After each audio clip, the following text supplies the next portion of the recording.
Hi, my name is Rami Nagel, and this is part 2 of a 3-part series on curing tooth decay. In this part, we're going to review the research of the dentist Weston Price. In 1931, Weston Price traveled to the beautiful Lower Valley in Switzerland. People of the Lower Valley make up a community of 2,000 and have been a world unto themselves. They have neither physician nor dentist because they have so little need for them. They have neither policeman nor jail because they have no need for them. The nutrition of the people of the Lower Valley, particularly that of growing boys and girls, consists largely of a slice of whole rye bread and a piece of summer-made cheese about as large as the slice of bread, which are eaten with fresh milk of goats or cows. The natives of the valley are able to recognize the superior quality of their June butter, and without knowing exactly why, pay it due homage. The average intake of fat-soluble activators and minerals of calcium and phosphorus would far exceed the daily intake of the average American child. Of the children still using the primitive diet, the number of cavities per person was 0.03. Weston Price writes that one stands in profound admiration before the stalwart physical development and high moral character of these sturdy mountaineers. The superior physical development of the isolated Swiss is contrasted to the pinched and shallow and even deformed faces and distorted bodies of the modernized Swiss. White flour products, marmalades, jams, canned vegetables, confections, and fruits are all imported to the area, and only a limited supply of local vegetables is grown locally. Weston Price examined over 2,000 teeth in the modernized district and found that 25.5% of these teeth had been attacked by tooth decay. Later, Weston Price traveled to the islands of the Outer Hebrides off the coast of Scotland.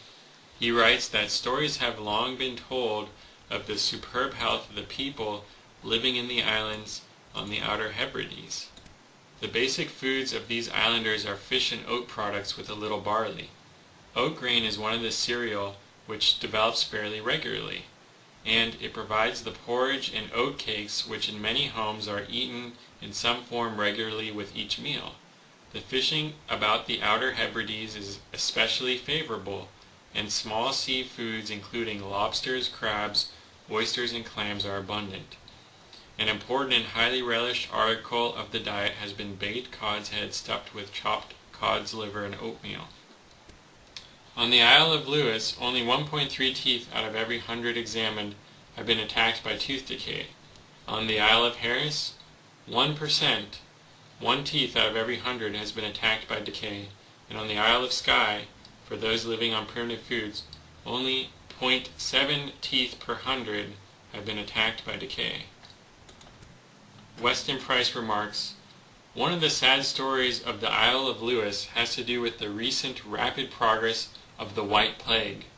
The younger generation of the modernized part of the Isle of Lewis is not showing the same resistance to tuberculosis as their ancestors. The reason why the younger generation has lost their immunity to tuberculosis has to do with a change in their nutrition." In this photograph of two brothers, you can clearly see that tooth decay is an environmental condition. The brother on the left has excellent teeth, and the one on the right, rampant tooth decay. The boys are eating at the same table. The older boy on the left with excellent teeth was still enjoying primitive foods of oatmeal and oat cake and seafoods with some limited dairy products. The younger boy, seen on the right, has extensive tooth decay. Many teeth were missing, including 2 in the front. He insisted on having white bread, jam, highly sweetened coffee, and also sweet chocolates. His father told me with deep concern how difficult it was for this boy to get up in the morning and go to work. The typical foods available that promoted tooth decay are angel food cake, white bread, sweetened fruit juices, jams, confections of every type, canned marmalades, and canned vegetables. On the Isle of Lewis, out of about 100 individuals, approximately 25 already were wearing artificial teeth. In his meticulous research, Weston Price compared the nutrient levels of the modernized diet with the nutrient level of the primitive diet. He found that the modernized diet contains several times less of certain minerals like calcium and phosphorus, and several times less vitamins called fat-soluble vitamins. It is precisely due to the lack of the fat-soluble vitamins and the lack of minerals in our modern diet that causes tooth decay. Weston Price's field studies continued beyond Switzerland and Scotland. He studied Eskimos in Alaska. He studied Indians in northern Canada. He studied Aborigines in Australia. He studied native people throughout all of Africa. He studied islanders on various South Sea islands. He studied Indians in Peru. Throughout Weston Price's field studies, he found an overriding common theme, and that's what he named his book after. The theme is that it is our nutrition that causes physical, mental, and moral degeneration in our modern culture. One key area that Weston Price found was so lacking in our modern nutritional program was the category of foods called fat-soluble vitamins and activators. Fat-soluble vitamins are vitamins A, D, E, and K. Weston Price observed that the groups with near 100% immunity to tooth decay ate from two of the following three principal sources: dairy products from grass-fed animals, organs and muscle meat from fish and shellfish, and organs of land animals. The groups using the fat-soluble activators in liberal quantity had no more than 0.5% of all teeth having ever been attacked by tooth decay, while those using the fat-soluble activators less liberally had up to 12% of teeth attacked by dental caries. Indigenous groups of people who ate liberally from the mineral phosphorus and liberally from foods containing the fat-soluble activators had 100% immunity to tooth decay. Our modern diet of commerce does not provide immunity to tooth decay because it is severely lacking in a variety of minerals and vitamins. How often in our culture do we eat liver and bone marrow and heart and drink blood? How often do you eat fish heads with fish organs? It is precisely because we're missing these nutrients in our modern diet that we have tooth decay.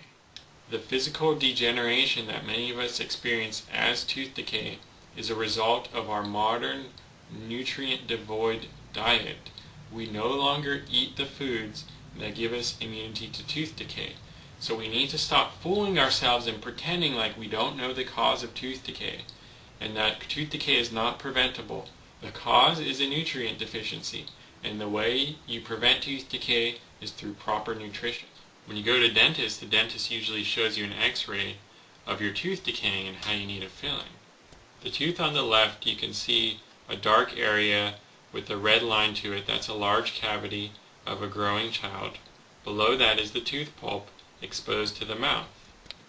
On the right, you see the same tooth after a nutritional program. The blue line on the right points to a temporary filling. The green line in the middle points to new secondary dentin, so the tooth actually grew a new layer on this nutritional program loaded with fat-soluble vitamins and activators. The yellow line points to the pulp. The pulp of the tooth is now protected. This is how we can reverse and halt tooth decay, by protecting our tooth chambers.